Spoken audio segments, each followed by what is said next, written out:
تو جیسا کہ آپ جانتے ہیں کہ قرآن کریم کی پہلی سورت سورۃ فاتحہ ہے جی، اور فاتحہ کا لفظ جو ہے فتح سے ہے، اس کا معنی کھلنا. جی، تو سورۃ فاتحہ کو فاتحہ اس لیے کہتے ہیں کہ قرآن کریم اسی سے کھلتا ہے، جی، اس لیے اس کو سورۃ فاتحہ کہتے ہیں. اور یہ قرآن کریم کی پہلی سورت ہے، اور مزے کی بات یہ کہ نازل ہونے میں بھی پوری مکمل جو سورت ہے وہ فاتحہ ہی ہے.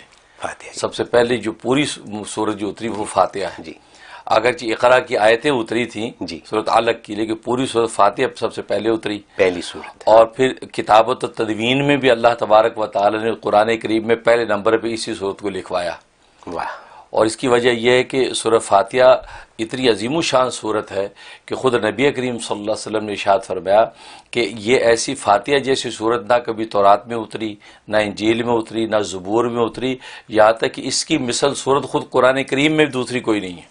یقین. یعنی قرآن میں بھی یہ گویا کہ قرآن عظیم ہے. یہ صورت یہ اتنی لاجواب صورت ہے، اللہ نے مختصر صورت میں ایسے مضامین بند کر دیے ہیں. جی، بلکہ ایک حدیث میں آتا ہے، صحیح مسلم کی حدیث ہے کہ ایک مرتبہ جبرائیل الصلوۃ والسلام حضرت صلی اللہ علیہ وسلم کے ساتھ بیٹھے تھے تو ایک فرشتہ آسمان سے نازل ہوا.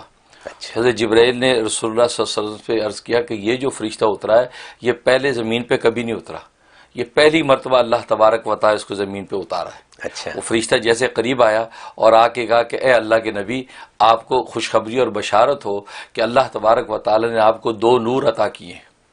ایک نور سورہ فاتحہ کا ہے جی. اور دوسرا نور سورہ بقرہ کے آخری آیات آمن الرسول سے. اچھا. یہ فرمایا یہ دو نور آپ کو عطا کیے ہیں، جی. یہ آپ کے لیے خوشخبری کی بات ہے. اور فرمایا کہ جو اس کو پڑھے گا اس کا پورا پورا اجر پائے گا. واہ. کہ سورہ فاتحہ کی اس قدر فضیلت بیان کی گئی. اور اللہ تبارک و تعالی نے اس صورت مبارکہ میں ایک دعویٰ کیا ہے، کیونکہ اللہ کی یہ سنت ہے کہ قرآن کریم کی صورتوں میں ایک دعویٰ کرتے ہیں، اس دعوے پر عقلی اور نقلی دلائل پیش کرتے ہیں، اچھا. اور پھر ضمنی مضامین اس میں آتے ہیں. جی. تو سورہ فاتحہ میں جو دعویٰ کیا وہ یہ کیا ہے کہ الحمدللہ رب العالمین کہ تمام تعریفوں کا مستحق اور تمام تعریفوں کا مالک اگر ہے تو رب العالمین ہے. جی. یہ دعویٰ کیا اللہ نے. جی. اب اس دعوے پر دلائل پھر آگے پیش کیے ہیں. جی. تو باقی جتنی آیات ہیں وہ اللہ کی اس دعوے کے نقلی اور عقلی دلائل ہیں. جی. اور اس میں اللہ تبارک و تعالی نے بندے کو مانگنے کا طریقہ بتایا کہ مانگنا کیسے ہے. اچھا. کیونکہ بندہ جو اصل میں فزیکلی یا جو انٹینشنلی ایک مانگتا ہے، جی. یہ اس لیے پیدا ہوتی ہے، آپ نے دیکھا روتا ہے. ہاں. یہ رونا اصل میں یہ مانگنے کے لیے ہے. جی. کہ کبھی بھی کوئی مانگنے والا ہنستا ہوا نہیں مانگتا. جی. بڑا بھی اگر مانگتا منہ رونے والا بنا کے آپ سے مانگتا اللہ کے نام پہ دے دو. جی. تو رونا یہ مانگنے کی ایک گویا کہ ایک عنوان ہوتی ہے. تو اللہ نے بندے کو مانگتا پیدا کیا ہے اور دنیا میں بتا دیا کہ مانگنے کا طریقہ مجھ سے سیکھو. تمہیں مانگنا کیسے ہے. سورہ فاتحہ مانگنے کا طریقہ بتایا اور وہ چیز بتائی کہ جو مانگنے کی چیز ہے. اچھا. کہ ہر چیز پہ نہ ریچھتے رہو کہ یہ بھی مانگ لو، وہ نہیں، مانگنے کی چیز ہے وہ میں بتائی ہے. تو اللہ نے وہ مانگنے کی چیز صورت میں بتائی اور وہ ہدایت ہے، یعنی اللہ تبارک و تعالیٰ کی پہچان کہ یہ مرزوق اپنے راضی کو پہچان لے، یہ مملوک اپنے مالک کو جان لے. یہ جو ہے نا یہ ہدایت بندہ مانگے. اچھا. تو مانگنے کی چیز گویا کہ ہدایت ہے. اور پھر دنیا میں چونکہ انسان جو ہے یہ سوشل اینیمل ہے، یہ مل جل کے رہتا ہے لوگوں میں. جی.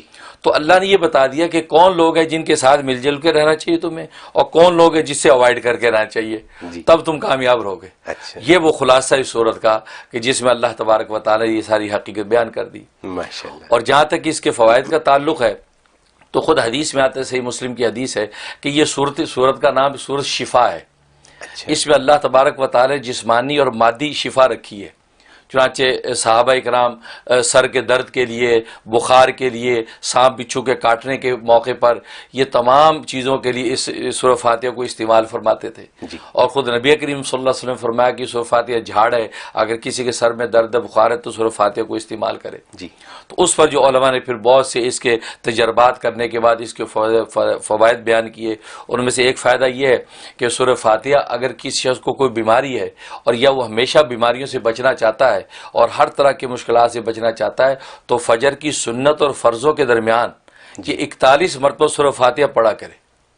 فجر کی سنت پڑھنے کے بعد جی. اب 41 مرتبہ سورہ فاتحہ پڑھے جی. پھر فرضوں کے لیے کھڑا ہو جائے. اچھا. تو فرمایا یہ اگر کوئی زندگی کا معمول بنا لے جی. تو دنیا کے سارے خزانے خدا اس کو دے گا. یعنی جسمانی صحت بھی دے گا اور اس کو روحانی مراتب بھی دے گا. اور کبھی کسی قسم کی کوئی پریشانی اس کو لاحق نہیں ہوگی. یہ ایسا عجیب نسخہ ہے. دیکھیے یہ سورہ فرض کے دوران 41 نمبر سورہ فاتحہ کا. دیکھیے بس اس میں ایک چھوٹی سی تدبیر یہ ہے کہ جب بسم اللہ کو ساتھ ملائے گا تو یوں پڑھے گا بسم اللہ الرحمن الرحیم مل حمد للہ رب العالمین. مل حمدللہ. مل حمد للہ. رحیم کی میم کو الحمد کے نام سے ملانا ہے تو 41 دفعہ پڑھنا ہے فجر اور سنت کے درمیان. ہر طرح کا کمال. اور اس کے لیے ایک اور عجیب بات بتاؤں کہ آٹزم کا بڑا مرض ہے آج کل. جی. بچوں کا 2-3 سال میں ہو جاتا ہے. یہ 41 مرتبہ فرض اور سنت درمیان کا یہ نسخہ اتنا مجرب ہے کہ اگر کوئی شخص 41 مرتبہ پڑھ کے اپنے اس بچے میں دم کرتا رہے اور اس کو پانی پلاتا رہے تو اس کا آٹزم ختم ہو جائے گا. جی. یہ عجیب، کیونکہ نبی پاک نے خود فرمایا ہے کہ دماغ کے جنون اور سرا کے لیے جو ہے نا یہ صورت بڑی مجرب ہے. تو لہٰذا یہ جو دماغ کا جنون ہی ہوتا ہے آٹزم ہو جاتا ہے اور انسان کو ایک خاص دیوانگی پاگل پن سا پیدا ہو جاتا ہے تو اس پہ عمل کرنا چاہیے. یہ مرض ختم ہو جائے گا. یعنی آپ نے قرآن کے ذریعے ایک دم پہلی صورت میں ہی شفا کی بات بتا دی. اور یہ آٹزم جو ہے یہ بیماری ہے، بچوں کو پیدائشی بیماری بھی ہوتی ہے. تو اگر آٹزم کے جو والدین ہیں جن بچوں کے تو وہ ان کے والدین پڑھ سکتے ہیں. والدین پڑھ کے اس کے دونوں کانوں میں زور زور سے 2 پھونکے 3 پھونکے ماریں، پانی دم کر کے پلا دیں. بوتل میں دم کر لیں تو سارا دن اسی پانی میں اس کو پلاتے رہیں. تو یہ لکھا تو یہ کہ 41 ڈیز میں آپ تبدیلی دیکھیں گے کہ اس بچے کے اندر جو ہے وہ طبیعت اس کی بحال ہو گئی. یہ ایک فائدہ. دوسرا یہ کہ اگر کوئی شخص چاہتا ہے کہ مالی طور پہ میں خوشحال رہوں اور کبھی کسی پیسے کا محتاج نہ ہوں تو اس کے لیے لکھا ہے کہ اسلامی مہینہ جیسے شروع ہو تو اس کے بعد پہلا سیٹرڈے جب آئے ہفتہ آئے تو فجر کے بعد جو ہے 70 مرتبہ سورہ فاتحہ پڑھے. 70 مرتبہ، اول آخر 11 مرتبہ درود شریف. تو ہفتے کو 70 مرتبہ پڑھے، پھر 10 کم کرتا جائے. اتوار کو 60 مرتبہ پڑھے. اچھا. اور اس کے بعد پیر کو 50 مرتبہ پڑھے. اور منگل کو جو ہے وہ 40 مرتبہ پڑھے. اس طرح جو ہے وہ بدھ کو جو ہے وہ 30 مرتبہ پڑھے. پھر اس کے بعد جمعرات کو جو ہے وہ 20 مرتبہ پڑھے. جمعے کو پھر 10 مرتبہ پڑھے. تو یہ کر کے پھر دوبارہ ہفتے سے پھر اسی طرح 70. تو یہ اسی طرح یہ روٹیٹ کرتا رہے. تو یہ ہمیشہ اگر زندگی میں پڑھتا رہے گا اللہ ہمیشہ مال و دولت کی فراوانی رکھیں گے اور کبھی محتاج نہیں ہوگا. اور یہ کب پڑھنا ہے؟ یہ جو ہے اسلامی مہینہ جب شروع ہوتا ہے چاند کا اس کے پہلے سیٹرڈے سے سٹارٹ کر دیں. اور وقت اس کے لیے کوئی خاص؟ فجر کا وقت. فجر کی نماز فارغ ہو کے یہ 70 ٹائم پہ پڑھ لیں. 70 60 50 یوں کرتا جائے پھر دوبارہ پھر 70 پہ آ جائے. یہ ایسا عجیب راز ہے اس کے اندر جو ہے جن لوگوں نے اس کا اہتمام کیا ہے وہ بغلے بجاتے ہیں زندگی کی. وہ خوشیاں روحانی خدا نے مرتبے بھی دیے اور مال و دولت کی کمی نہیں چھوڑی. ایسا نسخہ ہے. یہی فوائد ہیں قرآن کے فوائد ہیں جن سے ہم ناواقف ہیں.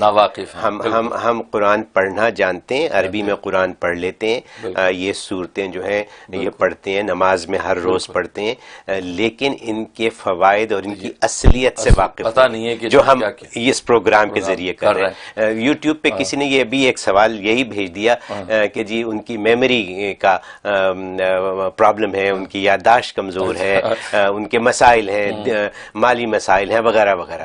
تو آپ نے بھی فرمایا کہ بلکہ میموری پر یاد ہے میموری کے لیے زبردست یہ صورت کہ اثر کے بعد جو ہے وہ 41 ٹائم یہی سورہ فاتحہ اول آخر 11 مرتبہ درود کے ساتھ پڑھ کے اپنے سینے پہ دم کر لے.